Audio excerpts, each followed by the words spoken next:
salaamaaleykum wa rahmatullah. dama bëggoon doore sama kàddu di nuyu imam bu baax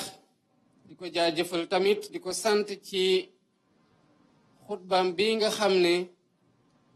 fàttaliwaat nañu lan mooy cosaanu bés bi ak lan mooy njàngat yi nga xamante ne war nañ ko ci mën a jàngatee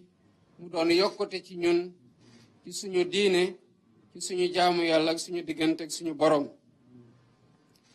di nuyu kilifa diine yi ak aada yi di nuyu tamit imaam yépp ak fépp fu ñu mën a nekk ci biir Sénégal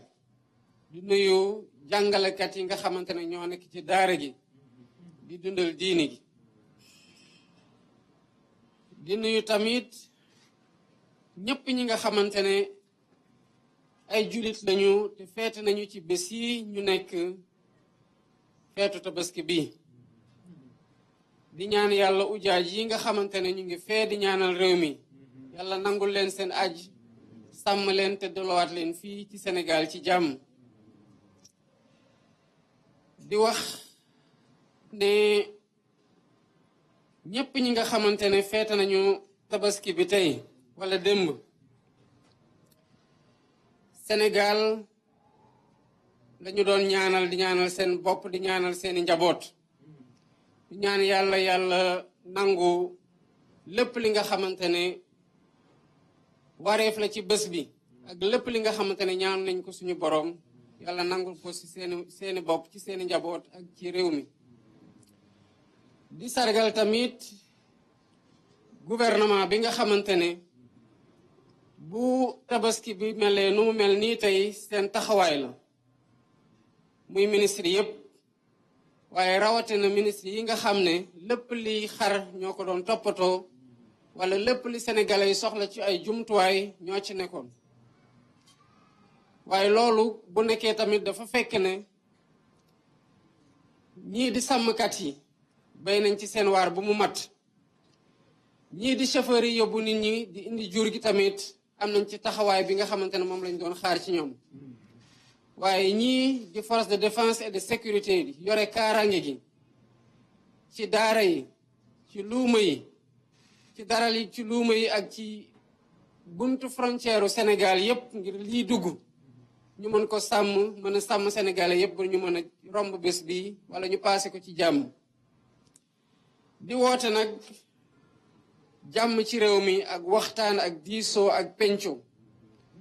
niñ ko defee ci bés yi nga xamante ne ameloon nañu ko jëmale ko ci lépp li nga xamante ne mooy organiser suñu jongante yi ci li jëme réew mi. Sénégal dëkkub diisoo la dëkkub waxtaan la lépp li nga xamante ne gis-gis la mën nañ ci wuutale féewaloo war na mën a am waaye féewaloo ci gis-gis warul tekki noonu réew mi benn la. ku koy laaj tamit benn réew mi ngay laaj te sénégalais yi nga am yenn jiite loo leen di wax tamit mooy dangaa bëgg a defar. kon ci diggante yooyu lépp loo xamante ne lu ñu concerné la ñun ñëpp concerné sénégalais yi nañ koy waxtaanee pencoo ko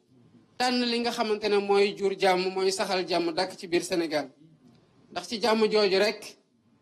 le développement bi nga xamante ne quel que soit programme moom la homme politique di digg réewam ci jàmm jooju rek lay mën a nekkee bu jàmm amul leneen mënul am. di woote nag sénégalais yépp ak fépp fu ñu mën a nekk rawatina kilifa diine yi ñu ñaanal réew mi yàlla saxal fi jàmm def fi juboo def fi booloo def fi mànkoo ndax ñu mën a àndandoo ci lépp li nga xamante ne aspiration la askanu Sénégal yore ko ñu mën ko songandoo mën ko daan. di ñaanal ñëpp biir Sénégal ak ci bitim réew sénégalais fu mu mënti nekk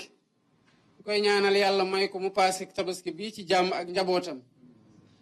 yàlla may ñu fekkee ko ay déwén yu bari mu ànd ak yokkute gi xéewal yàlla def xéewal ju bari ci biir réew mi. maa ngi leen di sant di leen gërëm bu baax salaamaaleykum wa rahmatullah. waaleykum salaam wa rahmatullah. kon loolu doon kàddu yi nga xam ne ngi tukkee ci njiitu réew mi di président Bassirou Diomaye Diakhar Faye nañu ko junjee itam ci njëlbeen ba ñu jullee ba